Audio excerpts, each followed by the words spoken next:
Book of Heaven, Volume 2, July 22nd, 1899. How the Cross Renders the Soul Transparent. How to Avoid the Precipice. This morning my adorable Jesus made himself seen with a golden cross, all resplendent, hanging from his neck, and in looking at it, he was immensely pleased.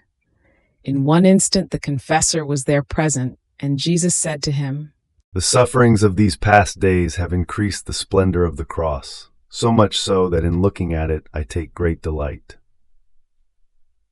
Then he turned to me and told me, "The cross communicates such splendor to the soul as to render her transparent, and just as, when an object is transparent, one can give it all the colors he wants, in the same way, with its light, the cross gives all features and the most beautiful shapes that can possibly be imagined, not only by others, but by the very soul who experiences them.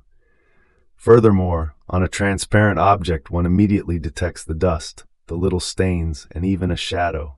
Such is the cross.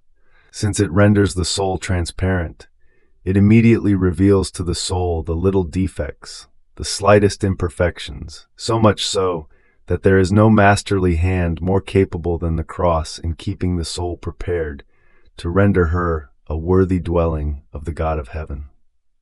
"Who can say what I comprehended about the cross, and how enviable is the soul who possesses it?"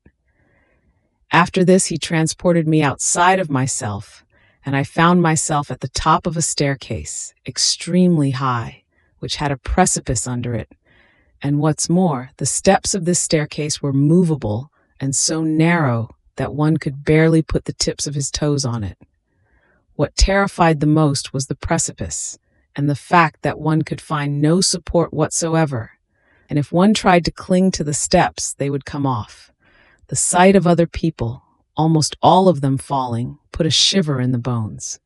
Yet there was no other way than going through that staircase.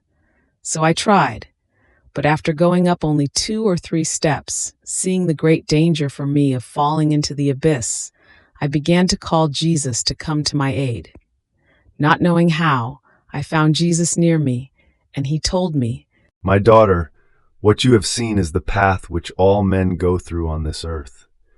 The movable steps, on which they cannot even lean to find support, are the human supports, earthly things, which are such that, if one tries to lean on them, instead of giving him help, they give him a push to fall more quickly into hell. The safest means is to climb almost flying, without touching the ground, by force of one's arms, with eyes all fixed on oneself, without looking at others, and also by keeping them all intent on me, in order to receive help and strength. In this way one can easily avoid the precipice."